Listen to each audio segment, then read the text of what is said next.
우리가 보통 전도사 하면 교회의 직분이죠. 목사 후보생으로 신학 공부를 하면서 교회에서는 주일학교, 중고등부나 청년부 등 교육을 담당하는 사람, 전도사라고 부르는데요.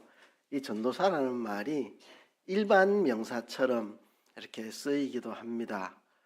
누가 동네에서 건강 박사가 있어서 건강 관리를 전파하고 다니면 건강 전도사다 이렇게 그죠?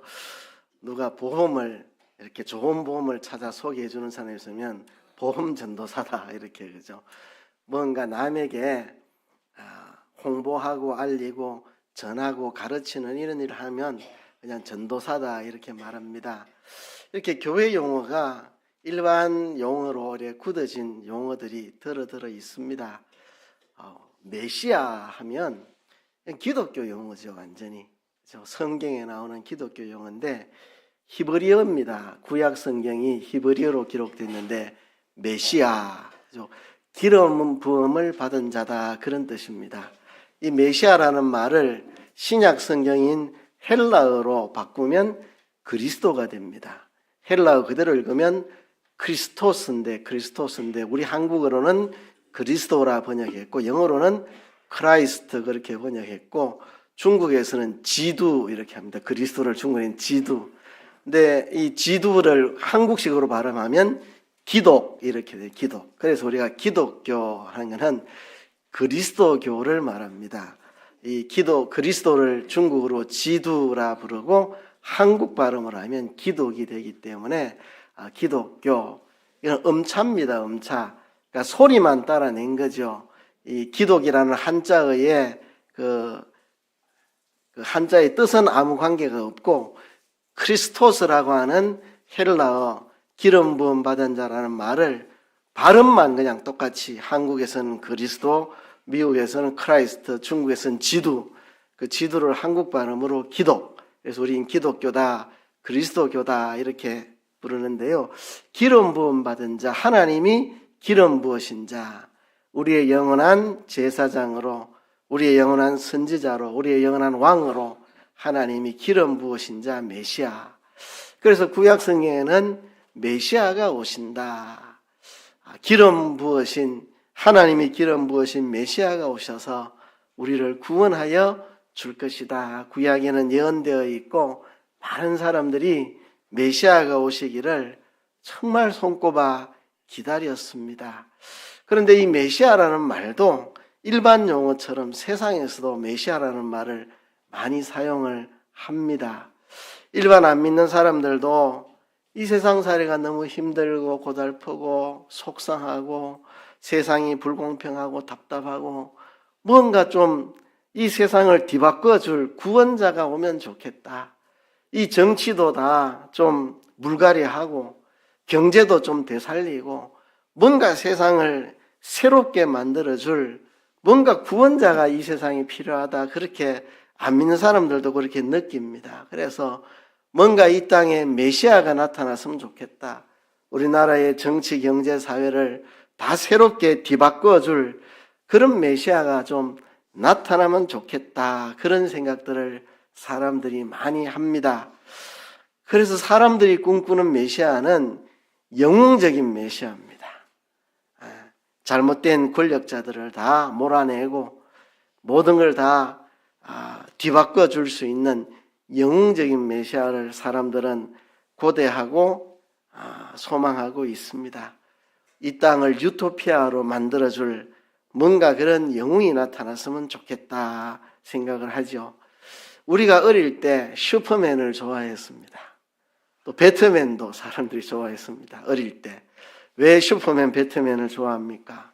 뭔가 초능력을 가지고 악당들을 무찌르고 사람들을 구원해주는 일종의 사람들 마음의 메시아를 기다리는 뭔가 초능력을 가지고 이 세상의 불의를 심판해줄 새로운 세상을 만들어줄 영웅이 나타나기를 바라는 마음, 그게 어릴 적 슈퍼맨이고 배트맨이었습니다. 어른들도 마찬가지입니다. 여러 해 지났지만 명랑이라는 영화가 굉장히 인기가 있었습니다. 이수신 장군의 그 업적을 영화로 만든 거죠. 사람들은 이순신 같은 영웅이 나타나기를 바라는 마음, 어린아이들이 슈퍼맨 좋아하는 거나 어른들이 이순신 좋아하는 거나 똑같습니다. 뭔가 이 세상을 뒤집어줄 메시아가 나타나기를 소망하는 그런 마음의 투영으로 나타난 게 슈퍼맨이고 배트맨이고 이순신에 대한 명랑이라는 영화고 그렇습니다. 성경시대에 세례 요한도 메시아가 나타나기를 손꼽아 기다렸습니다. 메시아가 오셔서 가져다 줄 새로운 세상을 꿈꾸고 세례 요한은 준비를 했습니다. 사람들에게 외쳤습니다. 하나님의 나라가 다가오고 있다. 회개하라, 회개하라. 하나님 나라를 맞이하고 그 속으로 들어갈 준비를 해라. 그게 바로 회개다. 회개하라, 천국이 가까웠느니라 외쳤습니다. 세례 요한은 이 일을 위해서라면 어떤 희생도 감수할 수 있었습니다. 메시아가 오고 사람들이 메시아를 맞이할 준비를 내가 시키고, 그래서 사람들이 메시아를 만나 새로운 세상이 이루어질 것을 꿈꾸며 이 위대한 일을 위해서 어떤 희생도 요한은 감당을 했습니다. 성경의 이 세례 요한의 모습을 낙타 트롯을 입고 허리에 가죽띠를 띠고 음식은 메뚜기와 석청이었더라. 낙타 가죽 옷을 입고 메뚜기와 석청을 입고, 이건 굉장히 고생스러운 삶입니다. 도시에서 좋은 집 지어놓고 문명을 누리며 편안하게 사는 삶이 아니라 광야에 나가서 박한 음식을 먹고 뻐덕뻐덕한 낙타 트롯을 입고 굉장히 고생스러운 삶, 그곳에서 광야에서 외롭게 하나님께 매달려 기도하고 이 타락한 세상을 뒤바꿔줄 메시아가 오시기를 간절히 소망하며 그곳에서 기도 생활하고 하나님께 부르짖고 메시아가 와서 새로운 세상을 열게 해달라고 부르짖고 사람들에게 외쳤습니다. 회개하라, 천국이 가까웠느니라. 세례 요한은 꿈꾸고 있었습니다. 메시아의 강림으로 새로운 평화와 진정한 샬롬이 이 세상에 이루어지기를 소망하며 살았습니다. 그런 세례 요한 앞에 드디어 메시아가 나타났습니다. 세례 요한이 세례를 베풀고 있을 때 예수님이 나타나신 겁니다. 그리고 예수님이 세례 요한에게 세례를 받으십니다. 세례 요한이 깜짝 놀라서 내가 도리어 당신에게 세례를 받아야지 어떻게 당신이 내게 세례를 받는단 말입니까? 가당치 않습니다. 할 때 예수님이 이 일을 통해서 모든 의를 이루는 것이다 하고 예수님이 세례 요한에게 세례를 받으시는데 놀라운 일이 일어납니다. 하늘이 열리고 성령이 비둘기같이 예수님 위에 임하고 하늘에서 성부 하나님의 음성이 들렸습니다. 이는 내 사랑하는 아들이요 내 기뻐하는 자라. 세례 요한은 감격에 사로잡혔습니다. 내가 드디어 메시아를 만났다. 이 세상을 죄에서 구원해 줄 그 메시아가 드디어 나타났다. 얼마나 세례 요한이 기뻐했을까요? 확신을 가졌습니다.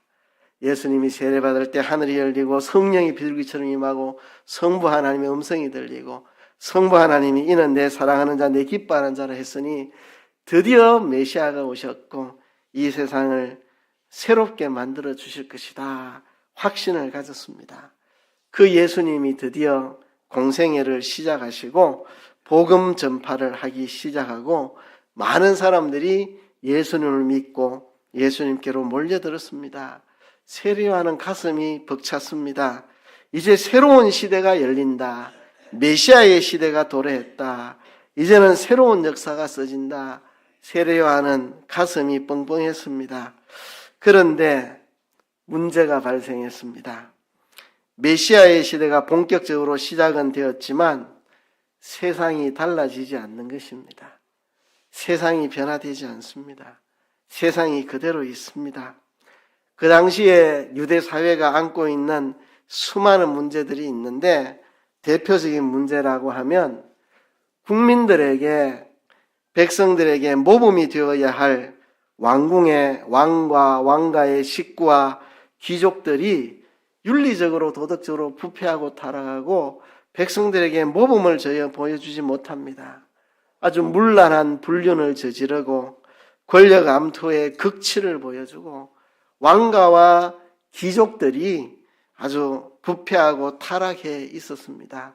아마 요한의 눈에는 이게 제일 문제라고 생각했을 것 같고, 제1번지 척결 대상 메시아가 오셔서 새로운 세상을 열면 제일 먼저 척결해야 될 게 이 왕가와 귀족들의 부패와 타락, 이거를 싸그리 정리하고 새로운 세상을 만들어야 된다, 요한은 생각했던 것 같습니다. 그 당시에 갈릴리 지역을 통치하던 사람이 있었는데요. 그 사람이 바로 헤롯 안디바였습니다. 이 사람은 정통 유대인 출신이 아니고 에돔의 후예라고 할 수 있는 이둠의 족속 출신입니다. 이 헤롯 안디바가 갈릴리 지역을 다스렸는데 그의 아내는 누구냐 하면 나바테 왕국의 아레스타 왕의 딸인 아레타가 이 헤롯 안디바의 아내였고, 이 부부가 갈릴리 지역을 통치하고 있었는데요. 이 헤롯 안디바가 어느 날 로마를 여행 중에 있었는데, 로마를 여행하는 중에 자기 동생인 헤롯 빌립을 만납니다. 헤롯 빌립을 만났는데, 헤롯 빌립은 정말 예쁜 미모의 여인 헤로디아와 결혼해서 살고 있었습니다. 이 헤롯 안디바의 방문 중에 두 사람이 불이 붙어버렸습니다. 이 형님 헤롯 안디바와 동생의 부인, 그러니까 제수시죠. 제수시 헤로디아하고 두 사람이 불이 붙어버렸습니다. 그래서 헤롯 안디바는 자기의 아내를 버리고 또 제수시는 자기의 남편을 버리고 이 제수시와 아주버님이 다시 결혼을 하는 불륜을 저지르게 됩니다. 아마 두 사람의 정치적인 야망이 서로 야합을 한 것 같습니다. 헤롯 안디바의 입장에서 자기 아내 아레타는 무능해 보이고 정치적으로 뭔 도움을 주지 못하는 것 같았는데, 이 헤로디아는 하스몬 왕조의 후손이었고 뭔가 정치적인 힘이 있어 보여서 헤로디아랑 결혼하면 외모도 출중한 미인에다가 정치적인 능력도 있고, 저 사람을 아내로 맞으면 정말 내가 정치적으로 큰 일을 하겠다, 이런 야망을 품었던 것 같고, 헤로디아도 자기 남편 헤롯 빌립이 별로 유능하지 못하고 하니까 이 남편 버리고 내가 헤롯 안디바에게 시집가면 아주 수완도 좋고 능력도 있고 우리 둘이서 정치적으로 크게 상승 효과를 가져오겠다 생각해서 참 아주버님하고 제수씨하고 자기 남편을, 아내를 버리고 다시 결혼하는 부도덕진 일을 행했습니다. 요한이 볼 때 이 세상 권력이 타락해서 여기까지 왔는데, 이거는 간음이고 불륜이고 세상 권력에 도취돼 가지고 간음이고 불륜이고 개의치 않고 행하는 이 타락한 권력에 대해서 메시아가 오셔서 새 역사가 시작되면 제일 먼저 불심판으로 멸해야 될 1호 대상, 바로 이 헤롯 안디바의 이 불륜이다 생각을 했던 것 같습니다. 그래서 거침없이 외쳤습니다. 헤롯 안디바의 불륜에 대해서 하나님의 저주와 심판을 선포하고 거침없이 왕의 죄를 지적하고 책망을 했습니다. 이게 헤롯 안디바 왕에게는 눈의 가시와 같았습니다. 안 그래도 제수시와의 불륜 때문에 백성들에게 안 좋은 소문이 흉흉하고, 또 자기가 버렸던 원래 아내 나바테아 왕국 아레타의 아버지 나바테아 왕국의 아레스타 왕이 지금 막 이를 갈고 있는데, 저놈이 내 딸을 버렸다고 화가 나 있고 정치적으로 안 그래도 곤란한데, 요한이 자꾸 떠들어대니까 요한을 붙잡아다가 옥에 가두어 버렸습니다. 요한이 옥에 투옥이 됐죠. 근데 요한이 감옥에 가서 하루 이틀은 뭐 의기양양했겠지만 일주일, 한 달, 두 달, 1년, 2년 이제 세월이 지나니까 참 오랜 옥고에 장사 없다고 마음에 힘들겠죠. 메시아가 왔으면 저 악한 왕 헤롯 안디바부터 처결을 하고 세상을 뒤바꿔야 되는데 헤롯 안디바는 여전히 부패하고 타락하고 권세를 휘두르고 있고 도대체 저분이 메시아가 맞은가라는 의구심이 생겼던 것 같습니다. 여러분, 옥고를 치르는 게 쉬운 일이 아닙니다. 정상적인 사람도 독방에 가두어서 1년을 독방에 있게 하면 미쳐버린다고 합니다. 이 옥고를 치르는 게 쉽지가 않습니다. 과거에 일제강점기 때 신사참배를 반대하고 옥고를 치른 많은 여러 목사님들과 성도님들이 있습니다. 그 내용들을 읽어보면 정말 처절합니다. 사람을 고문하는데 손톱 발톱을 다 뽑아버리고 거꾸로 매달아가지고 콧구멍에 고춧가루물을 집어넣어서 사람을 괴롭히고 고춧가루물을 하도 먹어서 배가 불러오면 밟아가지고 피를 토하게 만들고 사람을 그렇게 잔인하게 고문을 하는데 주기철 목사님 기록을 보면 그렇게 7년을 감옥에서 고문을 당한 뒤에 주기철 목사님 기도하기를 하나님 이제는 데려가셨으면 좋겠습니다. 시간이 더 지나면 내가 신앙을 지킬지 자신이 없습니다.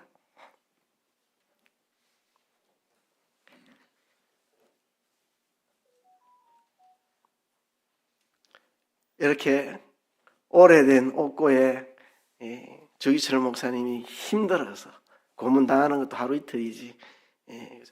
요한도 투옥되어서 오랜 시간들을 지나면서 마음에 힘들었던 것 같습니다. 이 옥이라고 하는 게 헤롯 궁전 한쪽 구석에 처박혀 있는데요. 헤롯 궁전에서 낮이고 밤이고 귀족들과 왕족들이 향년을 버리고 잔치하고 술을 마시고 하는 이런 소리들이 맨날 보이고 들릴 텐데요. 그것을 보면서 요한은 옥고를 치르고 있었습니다. 가끔씩 요한의 제자들이 바깥 소식을 알려주면 듣는 것이 요한에게는 전부였습니다. 예수님의 공생의 사역의 소식을 제자들을 통해서 듣고 있었는데 요한에게 의구심이 생긴 것 같습니다. 정확한 건 알 수 없는데요. 어떤 학자들은 이 세례 요한이 예수님을 소개한 인물이고 예수님을 메시아라고 사람들에게 증언한 사람인데 그가 의구심을 가졌겠나. 아마 제자들이 의구심을 가지니까 제자들에게 확신을 주려고 너희가 예수님에게 가서 예수님에게 물어봐라. 오실 그이가 당신입니까? 우리가 다른 일을 기다려오리까? 너희들이 물어봐라. 너희들이 예수께 여짜오되 오실 그이가 당신의 오니까 우리가 다른 일을 기다려오리까? 우리가 번지수를 잘못 찾았습니까? 좀 알려주십시오라고 한번 물어봐라 한 게 요한의 의구심이 아니라 제자들의 의구심이고 요한의 제자들에게 확신을 주려고 요한이 보낸 거지 요한이 의구심을 가진 게 아니다 이렇게 보는 학자도 있고 근데 더 많은 학자들은 본문에 나오는 대로 요한 자신이 의구심이 생겨서 물어본 것으로 생각합니다. 요한이 의구심을 가졌는지 제자들이 의심을 가졌는지 그건 천국 가서 확인해 보면 알 거고 뭐 요한이 의심을 가졌던 제자들이 의심을 가졌던 그건 중요한 게 아닙니다. 어쨌든 의구심이 생긴 겁니다. 메시아가 오시면 세상을 다 뒤바꿔 줄 줄 알았는데 메시아가 왔는데도 왜 세상이 뒤바뀌지 않고 그대로 있냐. 제1호 척결 대상인 헤롯 안디바 여전히 권세등등하고 여전히 타락하고 여전히 부패한 도덕적으로 무너진 삶을 사는데 나는 옳은 이야기 외치다가 감옥에 처박혀 있고 이게 하루 이틀도 아니고 오래되니까 진짜 저분이 메시아가 맞는가 너희들이 가서 좀 속 시원하게 한번 물어봐라. 이렇게 해서 질문을 합니다. 오늘날도 마찬가지입니다. 메시아에 대한 실망, 누가 많이 하는가? 기대가 많은 사람이 큰 실망을 합니다. 교회 나왔는데 교회라는 곳은 사랑이 넘치고 진리가 견고하게 서 있는 곳인 줄 알았는데 교회라는 곳에 사랑도 메말라 있는 것 같고 진리가 서지 못하는 것 같고 그래서 상처받고 갈등하고 고뇌하고 이런 사람들 많죠. 그죠? 냉소적인 사람들은 실망도 별로 안 합니다. 냉소적인 사람들은 실망도 별로 안 하는데 정말 기대를 걸었던 사람들이 기대와 다른 모습을 보면 실망을 하게 되는 거죠. 오늘날도 메시아에 대한 실망감을 많은 사람들이 토로합니다. 교회 다녀봤지만 교회 다닌다고 저 부패한 나라 정치인들이 바뀌는 것도 아니고 우리가 교회에서 며치서 이렇게 예배 드린다고 세상에 타락한 권력들이 변화되는 것도 아니고 교회 가면 무슨 소용이 있나 이렇게 사람들이 실망하기도 합니다. 사람들은 영웅시대를 꿈꿉니다.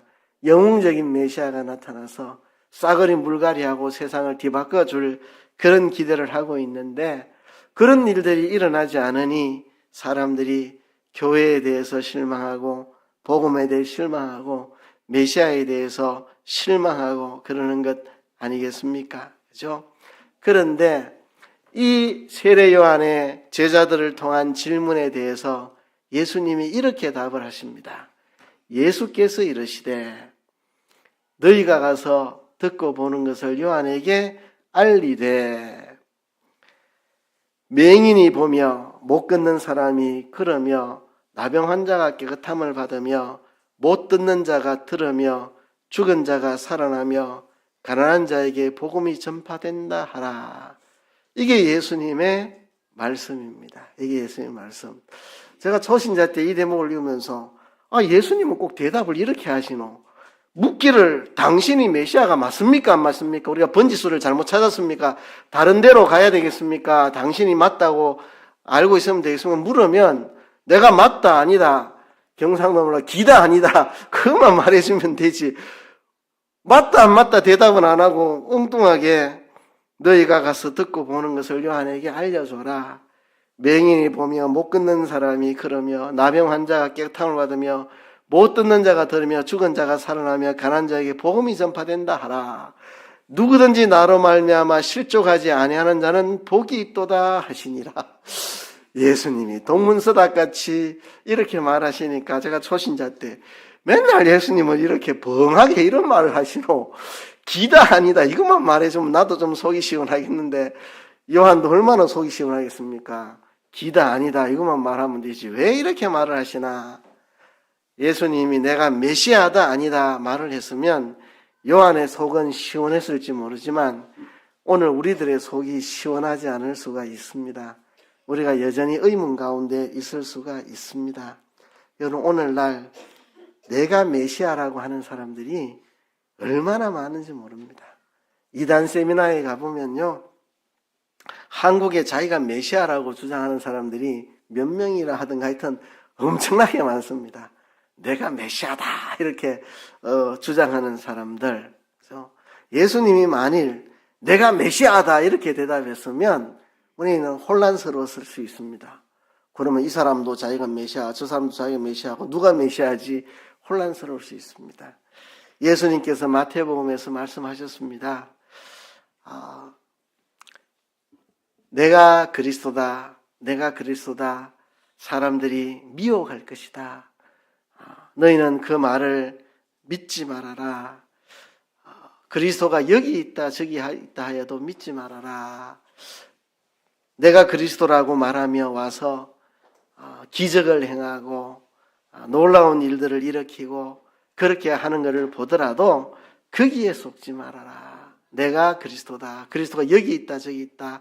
그렇게 해도 너희들이 믿지 말아라 그랬습니다. 속지 말아라. 예수님은 지금 내가 메시아다라고 대답한 게 아니고 너희들이 듣고 보는 것을 요한에게 그대로 알려주어라. 그 내용이 뭐냐? 맹인이 보고 못 걷는 사람이 걷고 나환 자가 깨끗함을 받고 못 듣는 자가 듣고 죽은 자가 살아나고 가난한 자에게 복음이 전파된다. 이것을 전해라. 여러분, 이사야가 예언했습니다. 예수님이 오시면 소경이 눈을 뜨실 것이다. 메시아가 오면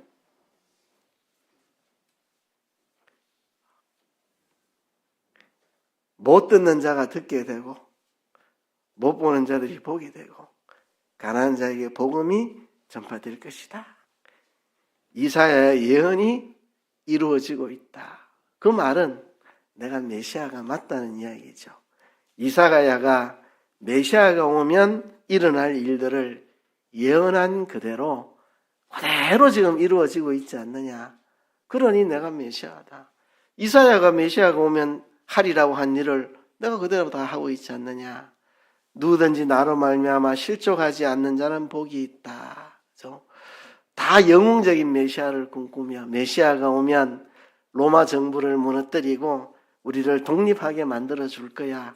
메시아가 오면 저 헤롯 안디바 저 왕가의 왕족들과 귀족들의 부패 타락을 다 청산하고 이 나라의 정권을 새롭게 만들 거야.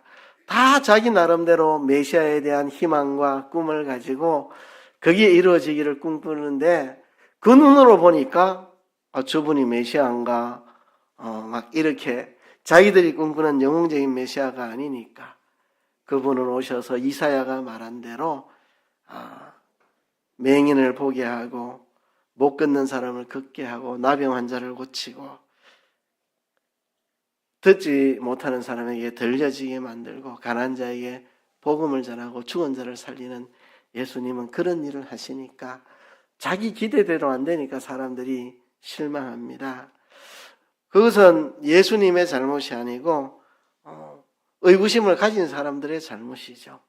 예수님은 메시아가 오시면 하신다고 성경이 밝히고 있는 그대로 하고 계시는데 보는 사람이 볼 눈이 없어서 보는 사람들이 그거를 보고도 메시아가 오시면 일어난다고 한 일이 그대로 일어나고 있는데도 그거를 보지 못하는 자신의 잘못이죠. 자기들이 꿈꾸는 영웅적인 메시아와 다르기 때문에 그렇습니다. 여러분, 오늘날도 마찬가지입니다. 오늘날도 우리가 어디서 예수님을 만나며 어디서 예수님과 동행할 수 있을까요? 영웅적인 메시아를 꿈꾸면 메시아를 만나지 못합니다. 그렇죠? 우리가 삶의 현장 속에서 하나님 말씀대로 신실하게 살아가는 그곳에서 우리가 예수님을 만날 수 있습니다. 우리가 어디서 주님을 만나고 어디서 주님과 동행할 수 있겠습니까? 기적, 박수 소리, 요란하고 화려한 것, 그런 속에서 예수님을 만나는 게 아닙니다. 그리스도가 여기 있다 저기 있다 해도 믿지 말라 그랬습니다. 혼자 조용히 기도하고 말씀을 묵상하고 찬송하며 말씀이 우리에게 가르치고 있는 그대로 외롭지만 힘들지만 충성스럽게 일상의 삶 속에서 말씀대로 순종하여 살아가는 그곳에서 우리가 메시아를 만날 수 있습니다. 감동적인 퍼포먼스와 박수 소리 가운데 메시아가 계신 게 아닙니다. 그렇죠? 메시아는 영웅적인 분으로 이 땅에 오시지 않고 하늘 영광 부요 권세 다 내려놓으시고 비천한 사람의 모습으로 그것도 저 촌동네 시골 처녀 총각 요셉 마리아 부부 그 가정에 처녀 마리아의 몸에서 예수님이 나시는데 처녀 마리아의 몸에서 예수님 나실 때 그할 곳이 없어서 말구유에다가 아기 예수님을 두어야 할 정도로 천하고 낮은 자리에 오셔서 저 왕궁에 있는 권력자들하고는 무관한 그런 삶을 사시고 가난한 자들에게 복음을 전파하고 그렇게 사셨습니다. 그곳에서 예수님을 만날 수 있습니다. 세례 요한이 지금 잠시 자기가 꿈꾸는 영웅적인 메시아를 기대했는데 그런 모습이 아니기 때문에 의구심이 생겼던 모양입니다. 그러나 바로 그것이 예수님이 이 땅에 오시면 하시리라고 예언된 정확한 메시아의 모습이었습니다. 오늘날도 우리가 영광과 권세와 세상을 주름잡는 어떤 박수 소리와 그런 것에서 메시아를 찾으면 만날 수 없습니다. 어느 여류 시인이 쓴 시를 한 편 소개합니다. 이 세상은 천국으로 가득 차 있다. 모든 평범한 덤불이 하나님과 함께 타오른다. 그것을 볼 줄 아는 사람들은 그 앞에 신발을 벗지만 나머지 사람들은 그 앞에서 둘러서서 산딸기를 딸 뿐이다. 예. 이 세상은 천국으로 가득 차 있다. 모든 평범한 덤불이 하나님과 함께 타오르고 있다. 예. 우리가 살고 있는 세상은 이미 천국으로 가득 차 있습니다. 예수님께서 천국은 여기 있다, 저기 있다 하지 못하고 너희 가운데 있느니라. 이미 천국이 너희에게 임하였다. 그렇게 말씀했죠. 이미 임한 천국. 모든 평범해 보이는 덤불들이 다 하나님과 함께 불타오르고 있다. 모든 그런 평범한 것들 속에 하나님의 뜻과 계획과 사랑이 스며들어 있다는 거죠. 그거를 볼 줄 아는 사람들만 그 앞에서 신발을 벗고 죽어가는 것들을 사랑하며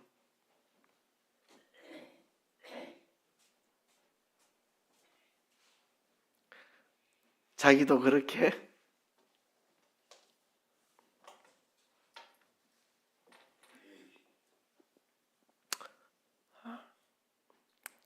헌신하지만 볼 줄 모르는 사람들은 눈앞에 있는 영광만 꿈꿉니다. 영웅적인 메시아만 기대하고 내가 꿈꾸던 영웅적인 메시아의 모습과 다르니까 교회에서 실망했다 그러고 교회에서 상처받았다 그러고 헛된 자기가 머릿속에 설계한 자기대로의 영웅적인 메시아를 찾아 신기루를 찾아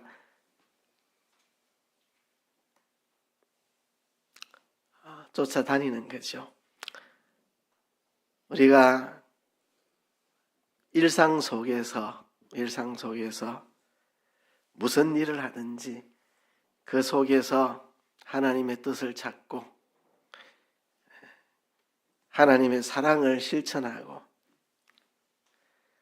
그곳에서 천국을 바라보고 그곳에서 메시아를 만날 수 있어야 됩니다.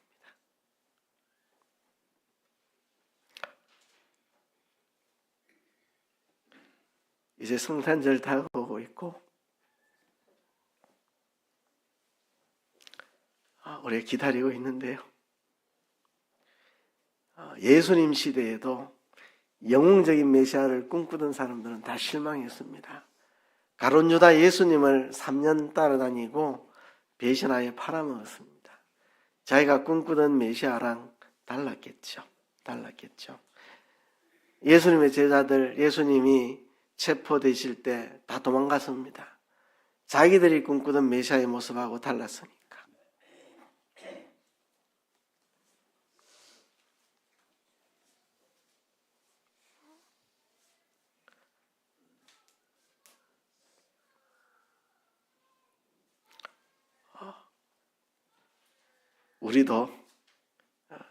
우리가 꿈꾸는 허황된 영웅적인 메시아가 아니고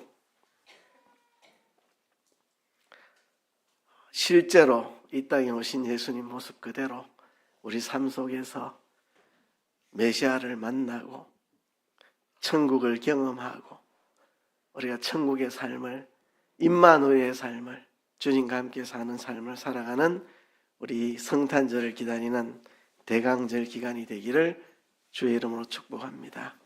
우리 말씀을 생각하시면서 다 같이 한번 통성으로 기도하겠습니다.